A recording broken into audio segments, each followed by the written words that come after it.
Welcome to my channel, my subscribers. Thank you. This video is sponsored by SBO Digital Marketing. Join SBO Digital Marketing work from home opportunity. Mobile based part time job perfect for student, homemakers, and job seekers. Use your free time to earn. No fixed hours. Work at your. Just share and publish content. Share simple task. No selling or no referral. Have a Facebook, Instagram, YouTube account. You are already eligible. Earn daily income with the instant payout. Start from day one. Send your name and qualification. 9991044160 WhatsApp number. Skip பண்ணாதீங்க. பெரிய தப்பு. தினம் 300 ரூபாய் சம்பாதிக்க அரிய வாய்ப்பு. Instagram, Facebook பயன்படுத்த தெரிந்தால் போதும். Content post and content publishing மூலமா தினம் 300 ரூபாய் சம்பாதிக்கலாம். இந்த வேலை செய்ய 5 நிமிடம் போதும். Work training support, group communication support, all language customer live chat support, முக்கியமா சொந்தமா ஒரு பிசினஸ் ஸ்டார்ட் பண்ற அளவுக்கு உங்களால கற்றுக்கொள்ளவும் முடியும், சம்பாதிக்கவும் முடியும். இந்த வேலை வாய்ப்பு வழங்குவது 5 வருடத்திற்கு மேல ரன் ஆகிட்டு இருக்க நம்ம தமிழ்நாட்டு company school of business organisation private limited. மேலும் விவரங்களுக்கு டிஸ்கிரிப்ஷன்ல கொடுத்திருக்க நம்பருக்கு வாட்ஸ்அப் பண்ணுங்க.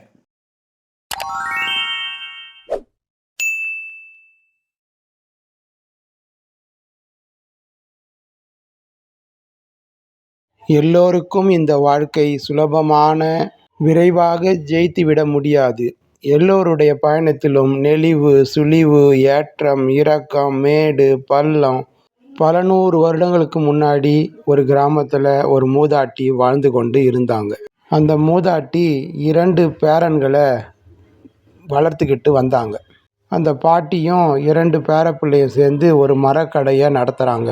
மர வியாபாரத்தில் கிடைக்கிற வருமானத்தை வச்சு 3 பேரும் அமைதியாக அழகான வாழ்க்கையை வாழ்ந்து வராங்க. இப்படி சிறப்பாக நடந்து கொண்டிருந்த வியாபாரத்தில் ஒரு நாள் ஒரு விபத்து நடக்குது. இந்த 3 பேருக்கும் சோறு போட்ட வாழ்க்கை கொடுத்த அந்த வியாபாரம் ஆகிற கடை, அந்த நிறுவனம் ஒரு நாள் தீப்பற்றி எரிந்து கொண்டிருக்கிறது. யோசிச்சு பாருங்க. இதை நம்பி எவ்வளவோ பண்ணியிருப்பாங்க. ஆனால் அந்த நிறுவனம் தீப்பற்றி எரிஞ்சா என்ன ஆகும்? அவங்கள பொறுத்த வரைக்கும் இது சாதாரண விஷயம் இல்லை, தாங்க முடியாத விஷயம். இந்த மூதாட்டியின் குடும்பத்தில் 3-4 நாள் ஆகுது, யாரும் சாப்பிடலை. இதையே நினச்சிக்கிட்டு இருக்காங்க. இந்த பாட்டி சரி என்ன பண்ணுறது அப்படின்னு சமையல் செஞ்சு 3 பேரும் உட்காந்து சாப்பிட்றாங்க. 2 பேர பிள்ளைங்களும் வாயை கூட திறக்கலை, அமைதியாக இருக்கிறாங்க சாப்பிடாம. உடனே அந்த பாட்டி ஒரு சின்ன பெட்டி, பணப்பெட்டியா தங்க பெட்டியா ஒரு சின்ன பெட்டி எடுத்துன்னு வராங்க. அதிலிருந்து ஒரு பொருளை எடுத்து பேரங்கையில் கொடுக்குறாங்க. அதை பார்த்ததும் 2 பேரும் பிரகாசமாக சந்தோஷமாக பார்க்குறாங்க. அந்த பாட்டி கொடுத்தது வைரம், சாதாரண வைரம் இல்லை, விலை மதிப்பு மிக்க வைரம். சாதாரண குடிசையில் வைரமா? பேரங்க கிட்ட பாட்டி சொல்கிறாங்க, இந்த வைரம் 40 வருஷத்துக்கு முன்னாடி எனக்கு. அப்போது இந்த பாட்டி ஒரு 20 வயசு இளம் பெண்ணாக இருக்கிறாங்க.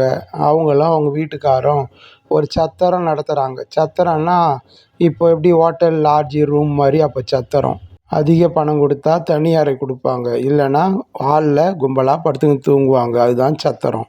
சத்திரத்தில் பாத்ரூம், குளிக்கிற ரூம், உணவு எல்லாமே இலவசமாக கிடைக்கும். அப்போ ஒரு நாள் பயங்கரமான புயல், காற்று, மழை, தாங்க முடியாத மின்னல், ஜனங்க யாரும் வரல, சத்திரம் மட்டும் காலியாக இருக்குது. அப்போ குளிரில் நடுங்கிக்கிட்டு ஒரு பயங்கரமான ஒரு நபர் வராரு. அவர் ரொம்ப முடியாமல் வராரு. வந்து கதவை தட்டுறாரு. அந்த நபர் சத்திரத்தில் யாரும் இல்லை. அந்த இளம் பெண் நடுங்கிக்கிட்டே பயந்துக்கிட்டே வந்து கதவை திறக்கிறாங்க. வீட்டில் யாருமே இல்லை. வந்த நபர் வியாபாரி, ரொம்ப மோசமாக இருக்கார். அப்படியே தள்ளாடி கீழே விழறாரு. உடம்பே முடியல அவருக்கு.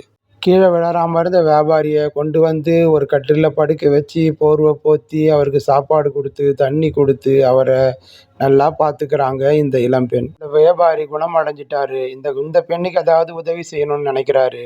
இந்த வைரத்தை பல வருடங்களாக யாருக்குமே தரல. ஏன்னா யார் மேலேயும் நம்பிக்கை இல்லை. ஏன்னா அவரை சுற்றி நல்லவங்க இல்லை. இந்த பேர பிள்ளைங்களுக்கு தான் கொடுத்தாங்க. சோம்பேறியான புருஷன் பிள்ளைய நம்பாமல் பேர பிள்ளைங்களுக்காக இந்த வைரக்கல்லை கொடுத்தாங்க.